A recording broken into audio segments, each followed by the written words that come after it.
We're implementing budget cuts, and your position has been eliminated, Trent said with a dismissive shrug, leaning back in his leather chair. Thanks for everything, Granny. I sat across from him in his spacious corner office, stunned into silence, the certificate of completion for Jenna's training program still warm in my hands. I had just finished presenting it to him, proud that I'd successfully trained the young intern over the past 4 months. And this was my reward: immediate termination. Today is your last day, he continued, when I didn't respond. Human Resources has prepared your final paycheck and severance, 2 weeks' pay. My name is Becky Smith. I'm 61 years old, and after 7 years as the project coordinator at Everline Urban Design in Omaha, Nebraska, I'd just been fired. 7 years of ensuring every permit was filed correctly, every deadline was met, and every regulatory hurdle was cleared. All ended in a 3-minute conversation on a Friday morning. Budget cuts? I finally managed, my voice steadier than I felt. The same week we secured the $35 million Riverside development project, Trent had the decency to look slightly uncomfortable, adjusting his expensive tie. It's a strategic restructuring. Jenna will be taking over your responsibilities now that you've completed her training. Jenna Blake, the 24-year-old intern I'd been training since March, the one I'd patiently taught everything about the complex web of city regulations, contractor relationships, and permit applications. The one who had no actual experience in urban development, but boasted thousands of followers on social media. I see, I said, gathering my dignity around me like armor. Will there be a transition period? The Riverside project has several critical permits pending.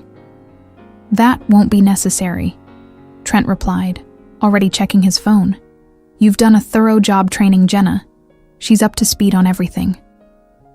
I doubted that very much.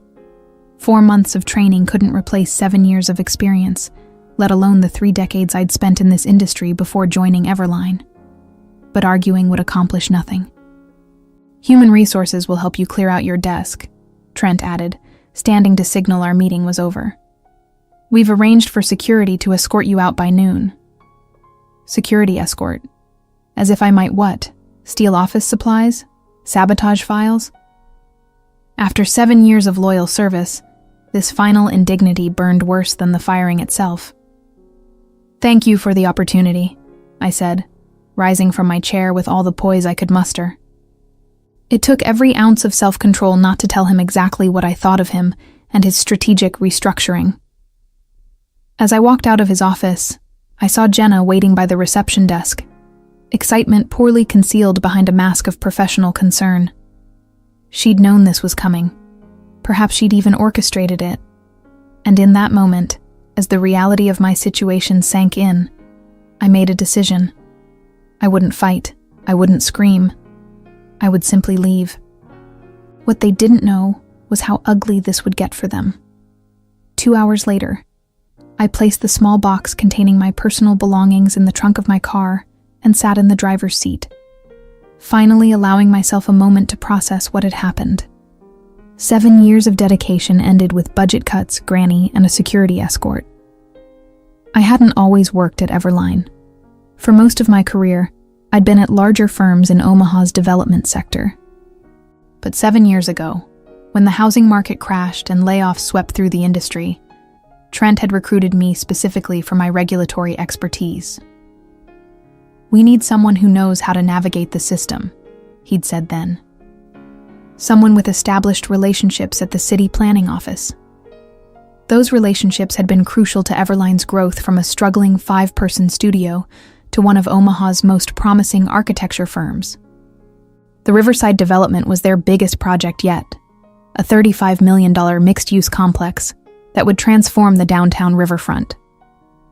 I'd spent months securing the preliminary approvals, calling in favors from contacts I'd cultivated over decades. I hadn't minded when Trent asked me to train Jenna.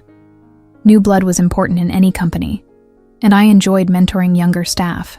For 4 months, I'd patiently explained every form, every deadline, every unwritten rule that made the difference between a stalled project and a successful one. The trick with the zoning office is to submit on Tuesdays, I told her. Harold reviews applications on Wednesdays, and he's much more lenient than the Thursday staff. Jenna had nodded, taking careful notes, asking thoughtful questions. I'd been impressed by her attention to detail, her apparent eagerness to learn.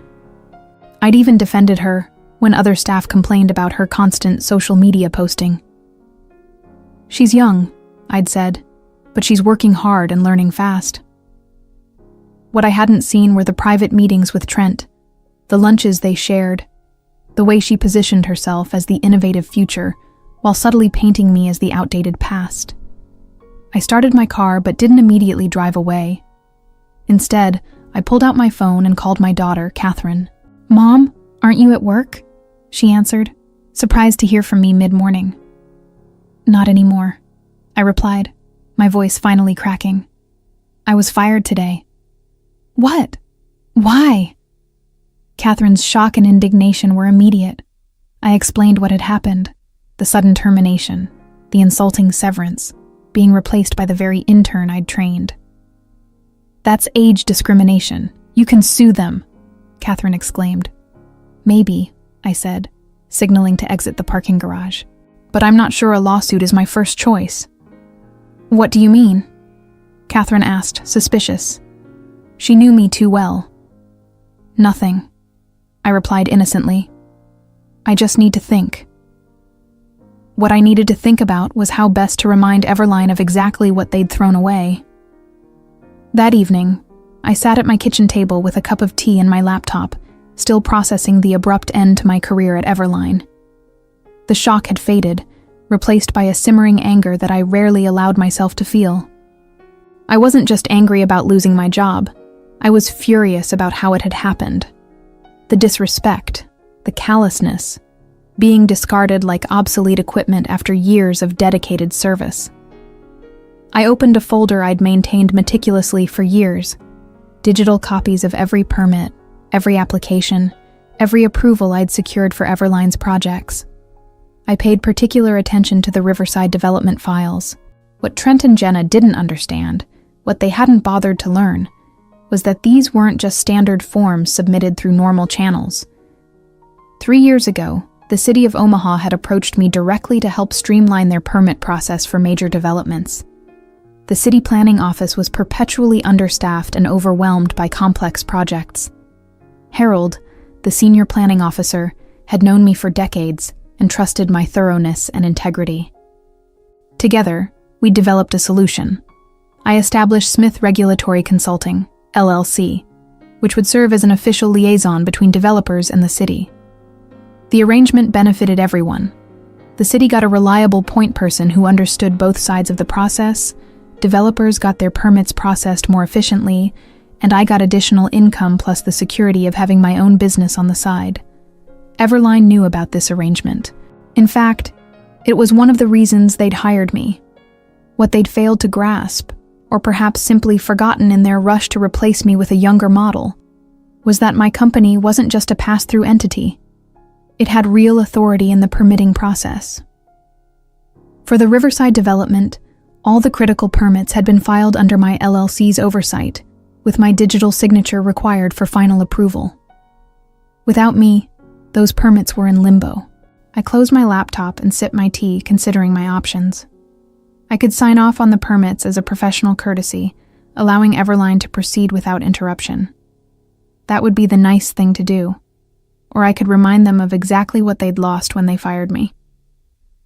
My phone buzzed with a text from Catherine. "Don't do anything rash, Mom. Talk to a lawyer first." I smiled. My daughter really did know me too well. The next morning, Saturday, I contacted my friend Victoria, who happened to be an employment attorney. We met for coffee at a quiet cafe downtown. "They can't just fire you because of your age," Victoria said after hearing my story. "But proving age discrimination can be tricky." "I'm not interested in a discrimination lawsuit right now," I replied. "I want to know about my obligations regarding the permits filed through my consulting company." Victoria raised an eyebrow. "I see where this is going. Let me be clear. If those permits were filed through your LLC and your signature is required for finalization, you are under no obligation to provide that signature without proper compensation for your services. And if Everline assumed those services were covered under my employment with them, that would be their mistake, Victoria said with a small smile. Especially if your consulting work was established as a separate business entity. Do you have documentation of the arrangement? I nodded, thinking of the folder on my laptop.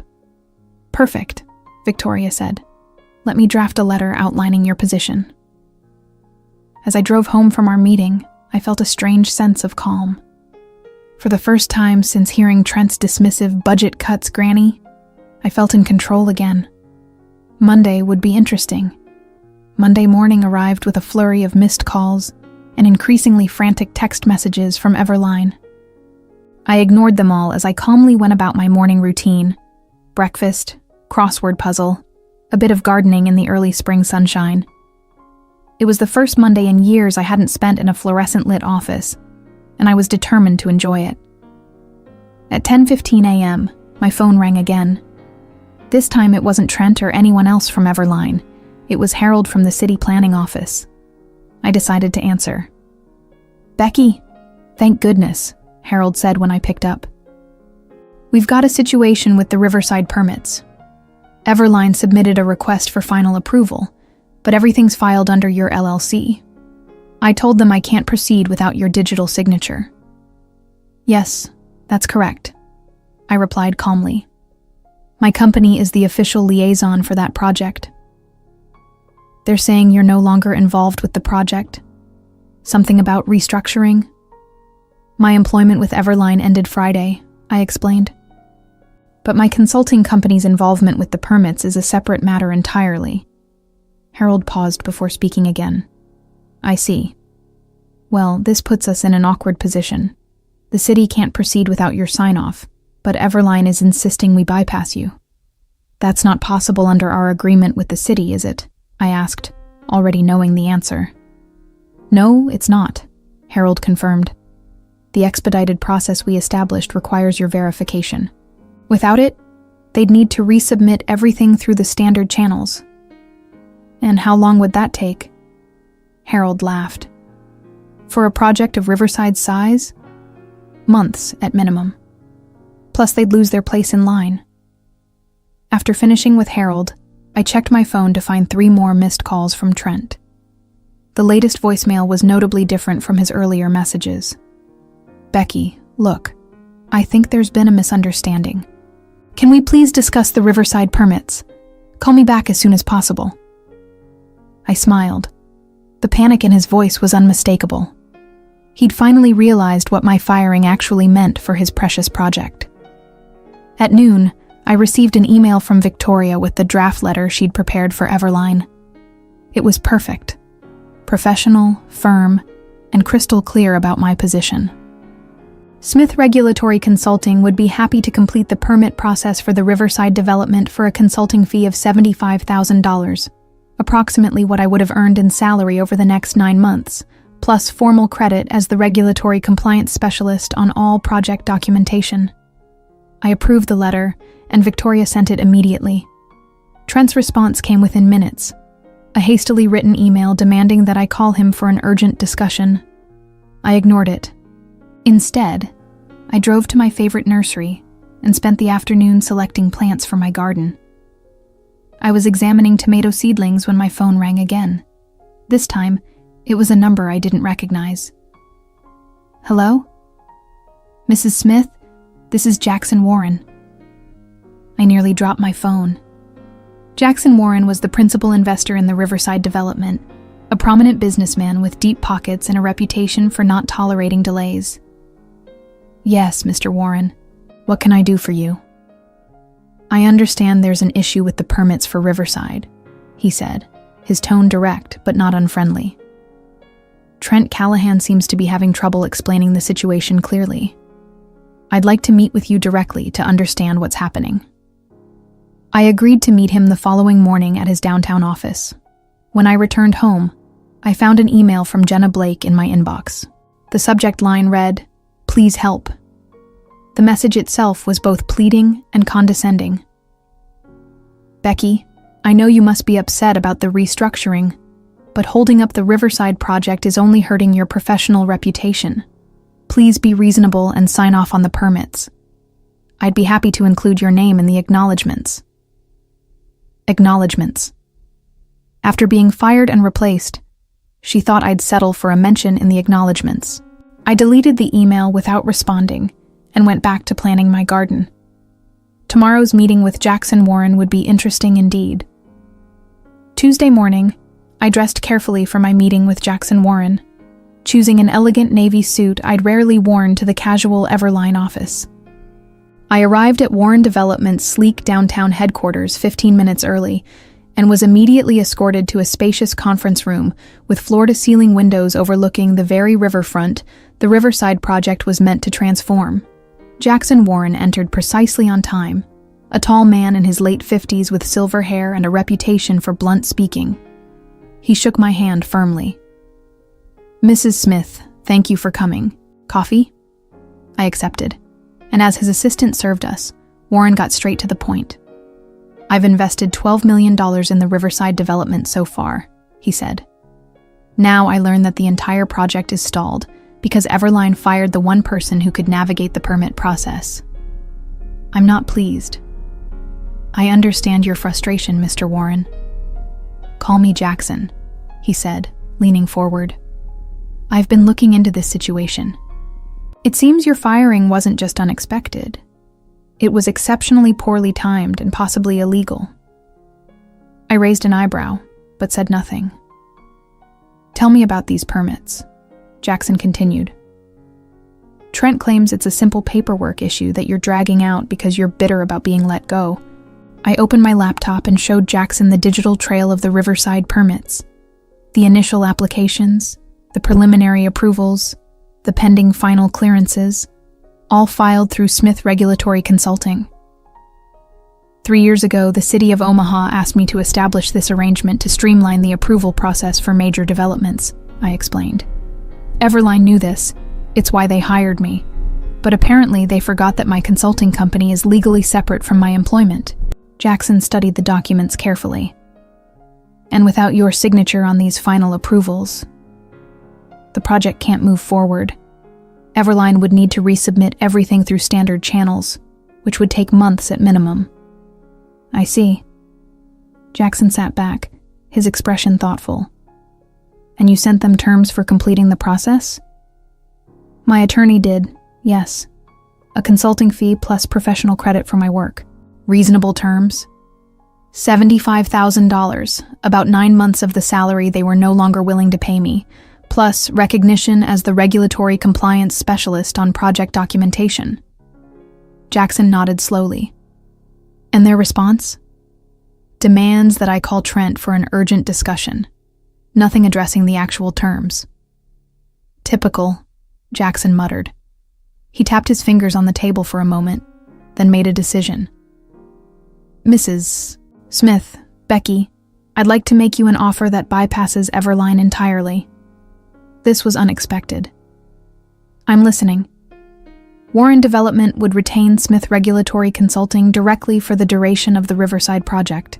Same fee you proposed to Everline, plus a bonus structure tied to meeting key regulatory milestones. You'd work directly with my team, not through Everline." I tried to keep my expression neutral despite my surprise. "And Everline's role?" "That's between me and them," Jackson said with a cold smile. "But I'm reconsidering our entire relationship given how they've mismanaged this situation." I left the meeting with a handshake agreement and instructions to have Victoria review the formal contract that would arrive that afternoon. As I walked to my car, my phone buzzed with a text from Trent. "Emergency meeting about Riverside today at 3 p.m. Your presence requested. Will pay consultation fee." Too late, I thought. Much too late. When I arrived home, I found an elaborate flower arrangement on my porch with a card from Jenna. "So sorry about the misunderstanding.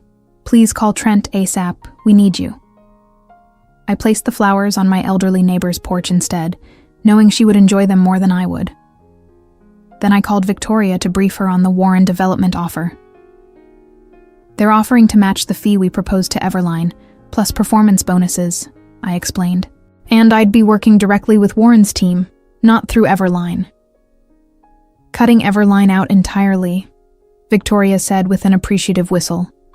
That's quite a development. Did Warren indicate what this means for his relationship with Everline? He said he's reconsidering it. I got the impression that Trent has some explaining to do. I imagine he does, Victoria replied. Send me the contract when it arrives. In the meantime, I suggest you continue ignoring Everline's increasingly desperate attempts to contact you. I spent the afternoon in my garden, planting the seedlings I'd purchased the day before. It was therapeutic, digging in the soil, setting young plants into place, imagining the harvest to come. A perfect metaphor for this unexpected new chapter in my professional life, planting seeds for future growth after being uprooted. By Wednesday morning, news of my arrangement with Warren Development had spread through Omaha's tight-knit development community. My phone buzzed constantly with calls and messages from former colleagues, other developers, and even journalists seeking comments. Trent's desperation reached new heights. First came an email offering an immediate consulting contract at twice the rate I'd requested. When I didn't respond, he followed up with a voicemail. Becky, please, we need to talk. Warren's threatening to pull Everline from the Riverside project entirely. This could ruin us. Whatever you want, name your price. You can have your old job back with a raise. Just call me. The panic in his voice was almost satisfying enough to make up for budget cuts, Granny. Almost, but not quite. At noon, Victoria called with an update. Warren's legal team sent over the contract. I've reviewed it. It's very favorable. Significantly better terms than anything Everline might offer you now. How so? I asked. For starters, it's not just for Riverside. Warren wants Smith Regulatory Consulting retained for all of his development projects in Omaha for the next 2 years, with an option to renew. The fee structure would give you a comfortable 6-figure income, plus those performance bonuses we discussed. And Everline's role? That's the interesting part, Victoria said, and I could hear the smile in her voice. The contract includes a clause stating that Warren Development reserves the right to select or reject any architectural partners for their projects. There's no guarantee that Everline will remain involved with Riverside, let alone future developments. I signed the contract that afternoon, feeling a strange mix of vindication and melancholy. I hadn't set out to destroy Everline. I'd given 7 good years to that firm. But they had made their choice when they decided I was disposable. By Thursday, the situation had evolved dramatically. I received a call from Harold at the city planning office. Becky, you won't believe what's happening. Trent Callahan has been calling every hour, trying to find a way around the permit requirements. When I explained it wasn't possible, he actually suggested that the dinosaur procedures needed to be updated for the modern era. I laughed. I assume that went over well? About as well as you'd expect, Harold chuckled. The planning director reminded him that those dinosaur procedures ensure public safety and regulatory compliance. Then he asked if Everline was officially rejecting the expedited process we established with your consultancy. Trent backpedaled pretty quickly after that. Later that day, I met with Jackson Warren and his project team to begin the transition. As we sat in Warren Development's sleek conference room, Jackson made a surprising announcement. I've decided to terminate Everline's contract for the Riverside development, he stated matter-of-factly. Their mishandling of the permit process demonstrates a fundamental lack of professional judgment that I'm not willing to risk on a $35 million project. What about the architectural plans they've already completed? I asked, stunned by the decisiveness of his move. We've retained ownership of all plans and specifications per our contract, Jackson explained. I've already reached out to Hartman and Associates to take over. They've agreed to honor the existing designs with some minor modifications. Hartman and Associates was Everline's biggest competitor in Omaha. The irony wasn't lost on me. Now, Jackson continued, turning to me with a smile, let's discuss how we get this project back on track. With your expertise leading our regulatory compliance efforts, I'm confident we can make up for lost time. As the meeting progressed, I found myself energized by the challenge ahead. At 61, I had been dismissed as irrelevant, a granny whose experience no longer had value. Now, I was a key consultant on the biggest development project in Omaha, working directly with one of the city's most influential investors. Sometimes being fired is the best thing that can happen to you, especially when they have no idea what they're losing. The headline in Monday's Omaha World-Herald business section said it all. Warren Development drops Everline from Riverside project, cites permit mismanagement. The article detailed how the $35 million project would now proceed under new architectural leadership, with Smith Regulatory Consulting handling all regulatory compliance. There was even a quote from Jackson Warren. "In development, experience and relationships matter. We've brought in the best regulatory compliance specialist in Omaha to ensure this project proceeds smoothly for the benefit of the community." The best part? A small photo of me standing with the Warren development team at the permit office, my digital signature finalizing the very approvals that had been in limbo the week before. I saved a copy of the newspaper alongside the termination notice Trent had handed me just 10 days earlier. The contrast couldn't have been more stark, from fired with a paltry 2-week severance to featured in the business section as a key consultant on Omaha's most significant development project.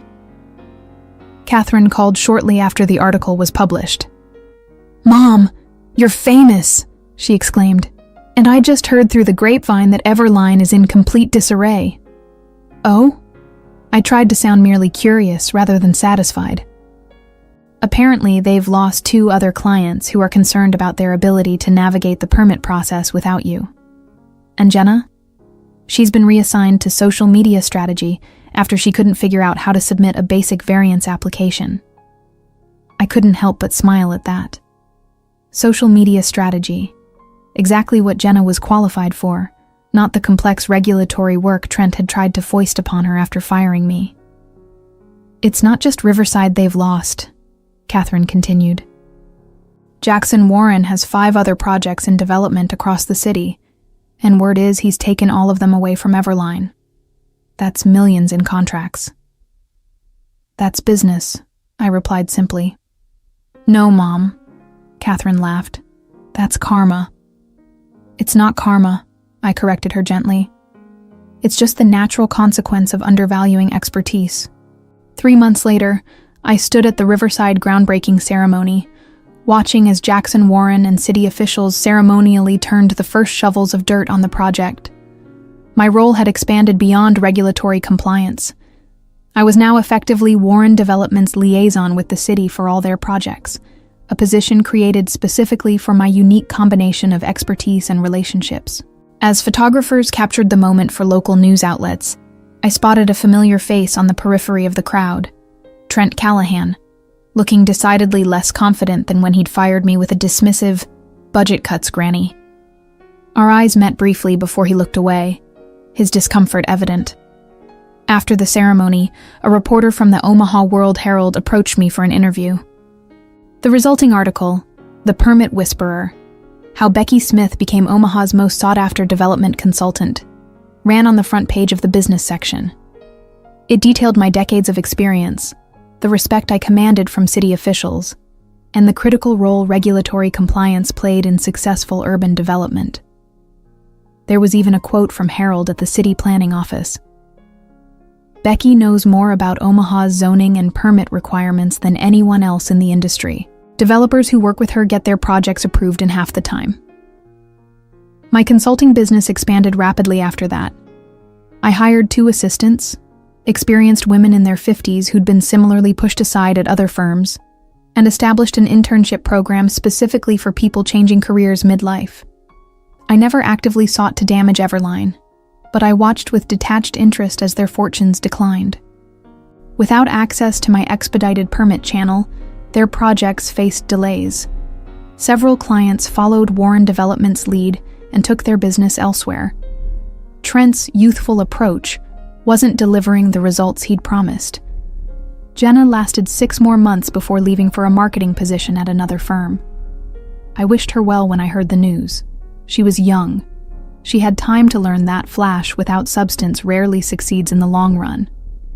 As for me, at 61, I had embarked on the most rewarding phase of my career, not as someone's employee, but as the architect of my own success, building a business that valued experience, embraced wisdom, and never ever dismissed someone as just a granny. I need the Anderson portfolio analysis on my desk by tomorrow morning, Trevor Phillips barked as he breezed past my cubicle, not bothering to wait for my response. His expensive cologne lingered in the air long after he disappeared into his corner office. I sighed, glancing at the clock on my computer. Already 6 p.m. in Houston, and another late night loomed ahead. This request would take hours, but that was life at North Peak Financial. As a senior risk analyst, my days were consumed with developing models to protect our clients' investments, and more importantly, to protect the firm's bottom line. My name is Ivy Carter, and I've spent the last 4 years at North Peak developing risk assessment models that have quietly become the backbone of our operation. I'd been promised a promotion to director if I could help navigate the firm through what everyone knew was coming, a market correction that threatened to destabilize our most profitable portfolios. I picked up my phone to cancel yet another dinner with my sister. "Hey, Vanessa, rain check for tonight? Trevor just dumped another project on me." "Again?" "Ivy, this is the 3rd time this month," she said, disappointment evident in her voice. "I know, but this could be the catalyst for my promotion. Once I'm director, things will calm down." "That's what you said last year," Vanessa replied. "Just don't let them take advantage of you." Her words hung in the air as I ended the call. The truth was, I loved what I did. Creating mathematical models that could predict market behavior gave me a thrill that few would understand. For months, I'd been perfecting a proprietary risk assessment formula that could identify exposure to market volatility with unprecedented accuracy. I called it the Adaptive Market Vulnerability Index, AMVI for short, and it was my masterpiece. As I settled in for another long night, I noticed Trevor watching me through his office window. When our eyes met, he quickly looked away, but not before I caught a glimpse of something unsettling in his expression. It wasn't the first time I'd noticed him eyeing my work with unusual interest. 2 weeks earlier, during a meeting with the executive team, I'd presented preliminary results from my model, showing how it predicted several market anomalies that traditional models had missed. The room fell silent as I walked them through the mathematics. Even our normally reserved CEO, Jonathan Wells, leaned forward in his chair. "Impressive work, Ivy," he'd said. "If this performs as well as you believe, it could save us millions when the correction hits." Trevor had smiled tightly, placing a hand on my shoulder. "That's why I've been mentoring her," he told the room. "I knew she was onto something special."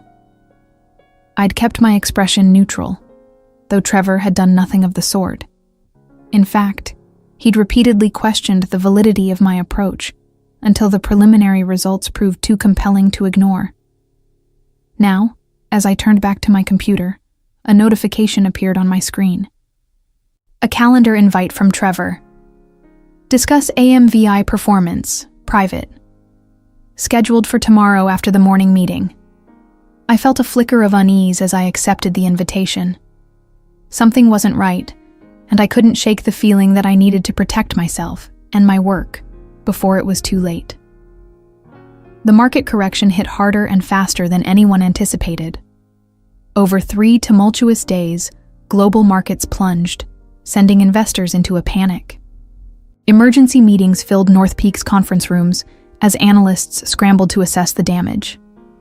But amidst the chaos, something remarkable happened. The portfolios I'd restructured using my AMVI model held steady, outperforming market benchmarks by staggering margins. While competitors reported massive losses, North Peak's exposure was minimal. By Friday afternoon, it was clear. My model had just saved the firm tens of millions of dollars. I expected celebration, perhaps even an immediate promotion announcement. Instead, Trevor called me into his office and closed the door. The executive team is thrilled with the performance of our risk management strategy, he said, leaning back in his chair. I'll be briefing the board on Monday about how we navigated the correction. That's great, I replied. I've prepared a detailed report showing exactly how the AMVI model identified. No need, Trevor interrupted, waving his hand dismissively. I've already compiled everything the board needs to see. He slid a document across his desk. This is the press release going out tomorrow. I'd like you to review it for any technical inaccuracies. I scanned the document, my heart sinking with each paragraph. The release detailed North Peak's innovative risk assessment strategy that had safeguarded client assets during the market volatility. It credited the leadership of Trevor Phillips, head of risk management, for developing the approach. My name appeared nowhere in the document. There seems to be an oversight, I said carefully. The AMVI model was my development. As head of the department, all work produced under my supervision falls under my purview. Trevor responded smoothly. The model was refined and implemented with my guidance and authority. But I created the core algorithm and... Ivy. Trevor cut me off, his voice hardening. You're an employee of North Peak. Your work belongs to the firm, and as your supervisor, I determine how it's presented to the board and the public. His smile didn't reach his eyes. You'll be acknowledged within the department, of course. In fact, I've approved a modest bonus for your contribution. I bit the inside of my cheek to maintain composure. This wasn't just about credit, it was about my career trajectory. The director promotion I'd been working toward would certainly go to Trevor after this triumph. I understand, I said finally, placing the press release back on his desk. Excellent. Now, I need you to explain the stress test parameters you used. The board will have questions, and I want to be thoroughly prepared. For the next hour, I walked Trevor through the technical details of my model, watching as he took careful notes he would use to present my work as his own. As I spoke, a plan began to form in my mind. Trevor might believe he had won, but he had overlooked one crucial detail about me. I never left myself unprotected. The board meeting went exactly as I expected. Trevor emerged from the conference room with a triumphant smile, surrounded by congratulatory executives. As they passed my desk, CEO Jonathan Wells paused. The risk strategy performed brilliantly, he told me. Trevor mentioned you helped with some of the technical implementation. Good work. I forced a smile. Thank you, sir. Later that afternoon, the company-wide email arrived. Trevor had been promoted to Executive Director of Risk Management, effective immediately. The announcement cited his visionary approach to market volatility and development of proprietary risk assessment methodologies that positioned North Peak ahead of the market correction. As colleagues stopped by his office with congratulations, I remained at my desk, quietly adding the finishing touches to a document I'd been preparing for weeks. Long before the market correction, I'd sensed what might happen. Trevor had a history of claiming credit for subordinates' work, something I'd learned from a former colleague who'd left the firm bitterly after a similar experience. So I'd taken precautions. 3 months earlier, working with a patent attorney friend on evenings and weekends, I'd filed for trademark protection on the core mathematical formula that powered the AMVI model. The application had been carefully worded to cover the unique algorithm while excluding any proprietary North Peak data or specific implementations. According to my employment contract, general mathematical concepts I developed were not automatically company property, only their specific application to company systems. The trademark had been granted 2 weeks ago. After the markets closed, Trevor stopped by my desk, wearing the self-satisfied expression that had become his trademark. "I wanted to personally thank you for your hard work," he said, loud enough for nearby colleagues to hear. "The bonus should hit your account next pay period." He leaned closer, lowering his voice. "You're great with numbers, Ivy, just not the ones on your paycheck." I looked up, meeting his gaze steadily. "Congratulations on your promotion, Trevor. You deserve everything that's coming to you." He seemed momentarily puzzled by my calm demeanor, but quickly recovered. "I'm glad you understand how things work. I'll need the Anderson portfolio metrics updated with the new risk parameters by tomorrow." "Of course," I replied. "I'll leave everything ready for you." Trevor nodded and walked away, unaware that I'd just spoken literal truth. I would indeed leave everything ready, not just the Anderson portfolio, but detailed documentation of the AMVI development process, copies of my original work, and evidence of the dates when each component was created. I saved the email draft I'd been composing, setting it to send automatically at 9 a.m. Monday morning. The subject line read, "Resignation effective immediately." The attachment was a formal notification that any continued use of the AMVI methodology would require proper licensing from its registered trademark holder, me. What Trevor didn't know was that I had already scheduled a meeting with North Peak's largest competitor for Tuesday morning. They were very interested in licensing my algorithm. Monday morning arrived with a crisp autumn chill. I entered North Peak's gleaming office tower for what I knew would be the last time, nodding to the security guard as I swiped my badge. The familiar ping of the elevator and the quiet hum of the office felt suddenly foreign, like visiting a place I'd once lived long ago. I settled at my desk, powering up my computer for the final time. At precisely 9 a.m., my resignation email would automatically send to Trevor, Human Resources, and Jonathan Wells. I'd timed it perfectly. Trevor always held his newly established executive director's brief at 9 a.m. on Mondays, presenting to the senior leadership team. I spent the next hour methodically clearing personal items from my desk, careful not to draw attention. A photo of Vanessa and me at the Grand Canyon. A small jade plant I'd kept alive for 3 years. A coffee mug with a mathematical formula joke that only other analysts ever understood. Each item disappeared into my bag as I systematically erased my presence. At 8:55 a.m., I took one last look around, then walked calmly to the restroom where I waited, watching the seconds tick by on my watch. At precisely 9 a.m., I felt a subtle vibration, my phone confirming the automated email had been sent. I emerged to see Trevor's assistant hurrying toward his meeting room, a concerned expression on her face.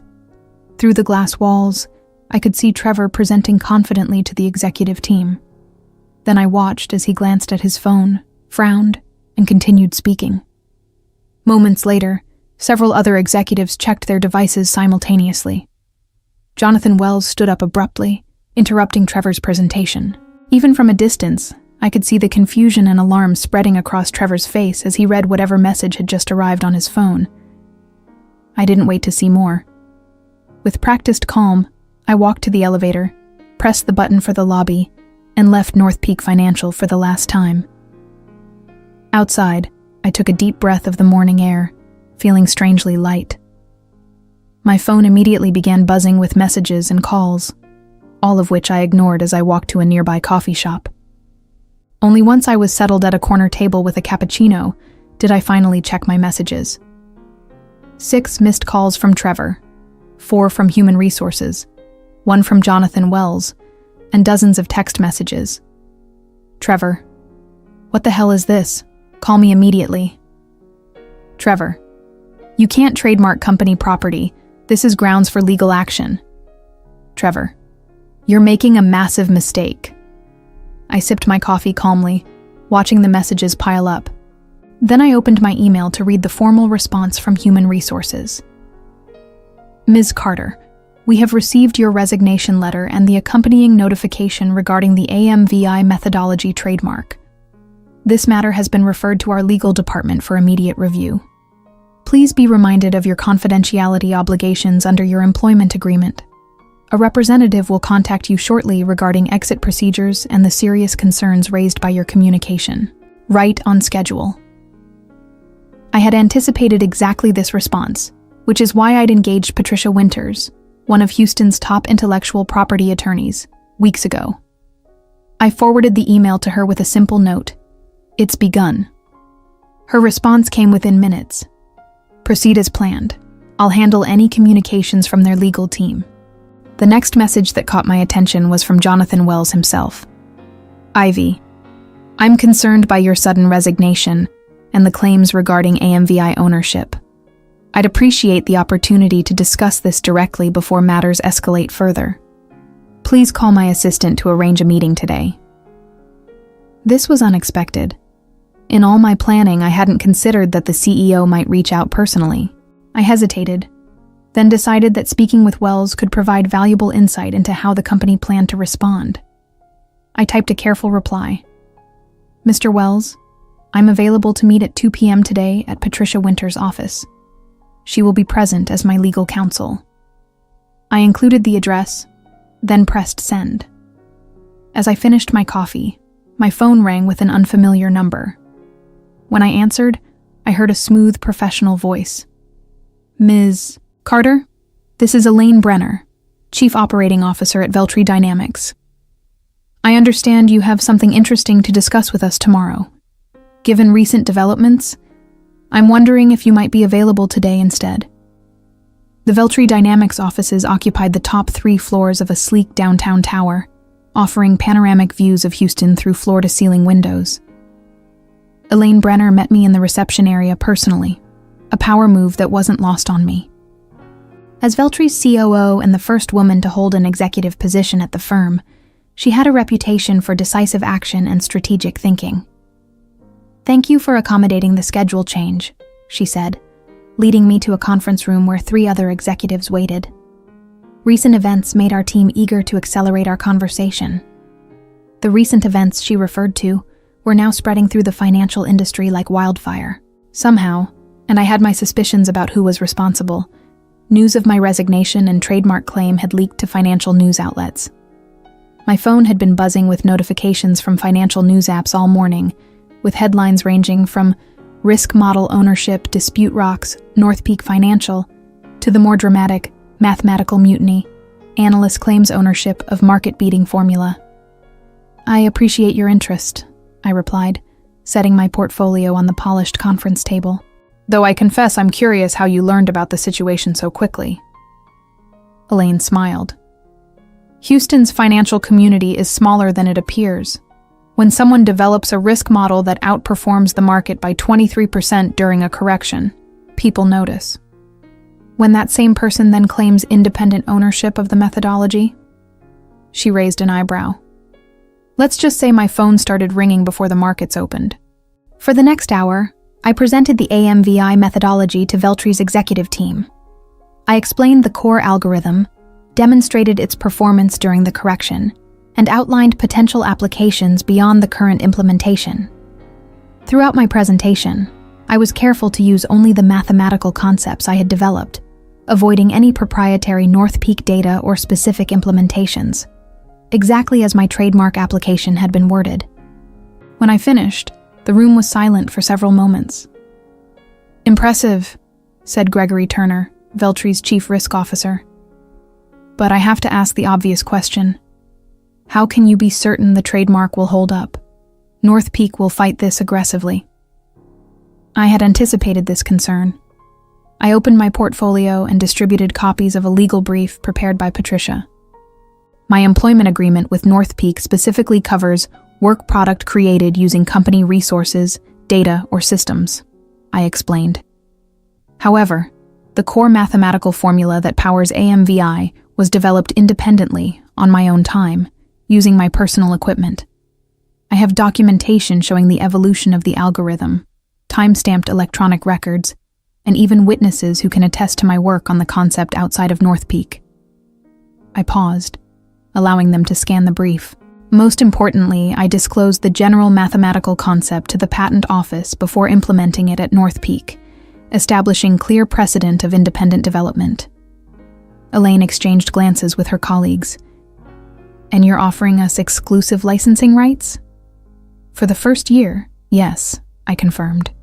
At which point we can negotiate continued exclusivity or explore other arrangements. What are your terms? I named a figure that made one of the executives cough. That's substantial, Elaine said carefully. So is a 23% performance advantage during a market correction, I countered. Consider that North Peak saved approximately $50 million using my model. What would that kind of protection be worth to Veltry's portfolio? The meeting concluded with handshakes and assurances of a formal offer within 24 hours. As Elaine walked me to the elevator, she asked the question I'd been waiting for. Why didn't you take this to North Peak first? Surely they would have compensated you appropriately once they understood the situation. I smiled. Let's just say North Peak and I have fundamentally different perspectives on appropriate compensation and recognition. As the elevator doors closed, my phone vibrated with a new message, Jonathan Wells confirming our 2 p.m. meeting. The real battle was about to begin. Patricia Winter's law office exuded quiet confidence, tasteful artwork, subdued lighting, and furniture that whispered expensive without shouting it. We sat in her private conference room, reviewing our strategy while waiting for Jonathan Wells to arrive. Remember, Patricia cautioned, this is a fact-finding mission for both sides. Don't volunteer information they don't explicitly request, and don't discuss your meeting with Veltry. I nodded, though my thoughts were elsewhere. Despite my careful planning, a knot of anxiety had formed in my stomach. I'd never directly challenged someone as powerful as Jonathan Wells before. At precisely 2 p.m., Patricia's assistant ushered in the CEO of North Peak Financial. To my surprise, he came alone. No Trevor, no legal team. Just Jonathan Wells in his impeccable suit, carrying a slim leather portfolio. Ms. Carter, he said, extending his hand. Thank you for agreeing to meet. And Ms. Winters, I've heard excellent things about your work. After introductions and polite refusals of offered refreshments, Wells settled into his chair, studying me with an expression I couldn't quite read. I'll be direct, he began. Your resignation and trademark claim have created a significant situation for North Peak. Before our respective legal teams turn this into a protracted battle, I wanted to understand your perspective personally. Patricia nodded for me to respond. I developed the core AMVI algorithm independently, I stated. While I implemented it at North Peak using company data and systems, the underlying mathematical formula remains my intellectual property.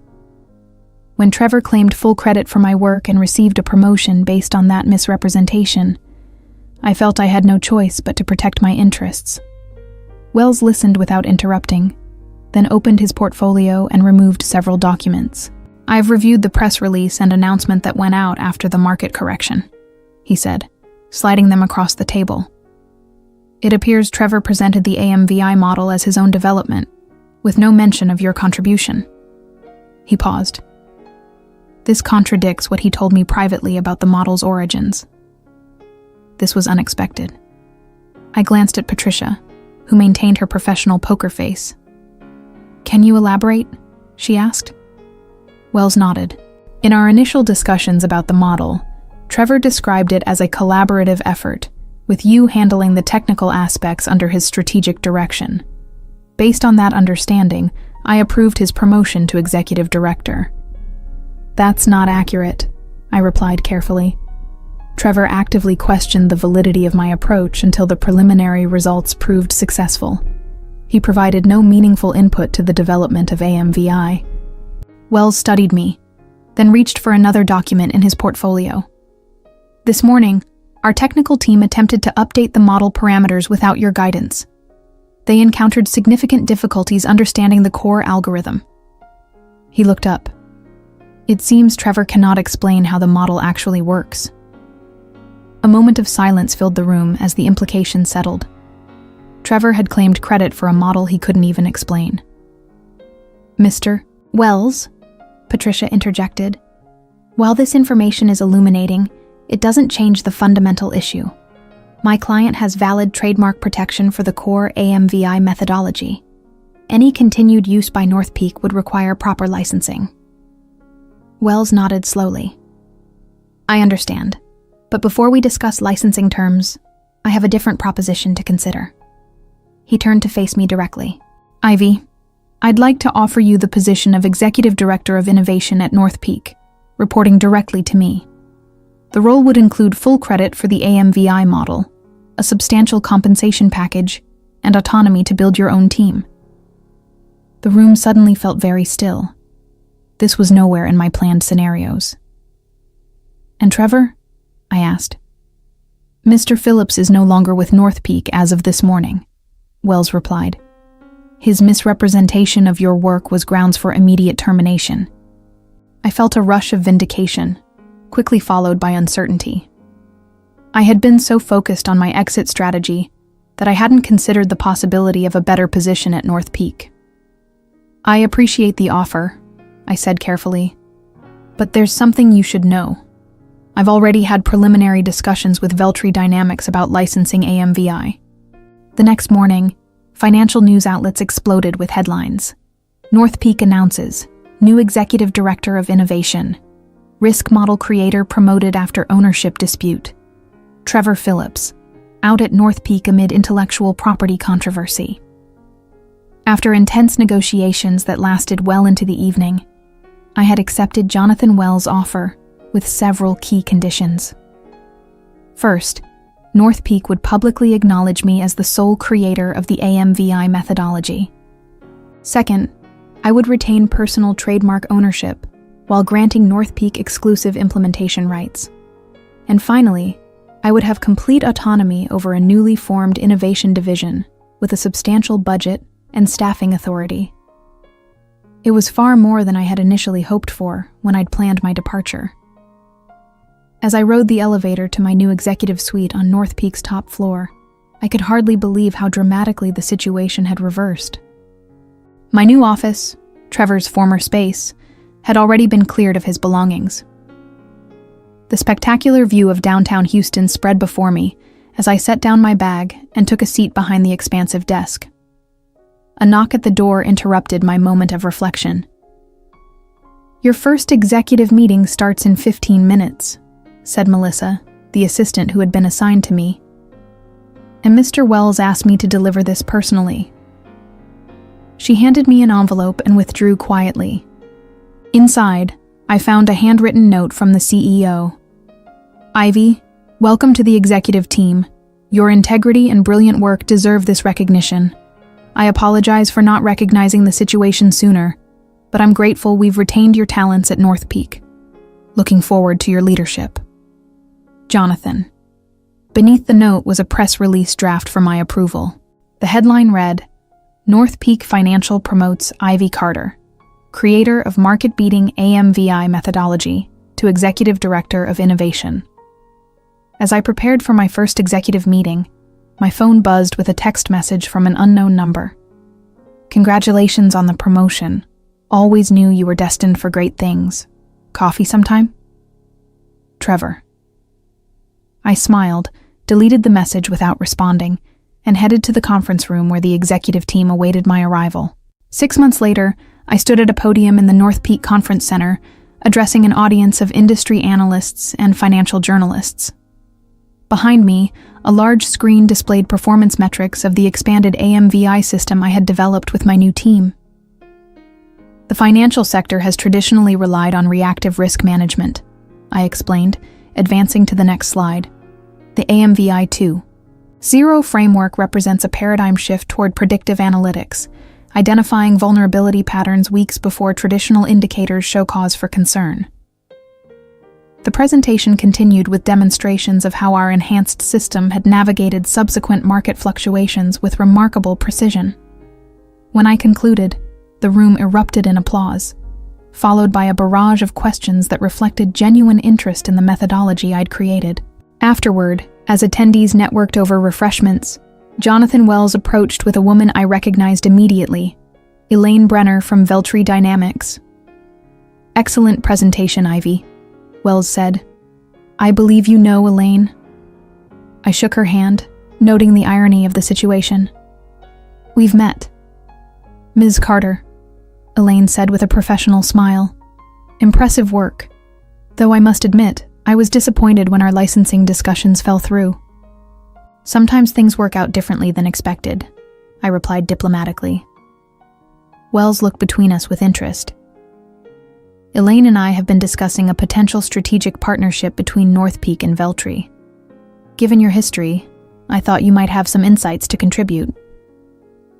As the conversation continued, I reflected on how completely the tables had turned. 6 months ago, I had been preparing to help Veltri compete against North Peak. Now, I was discussing how the firms might collaborate, with my innovation division at the center of the potential partnership.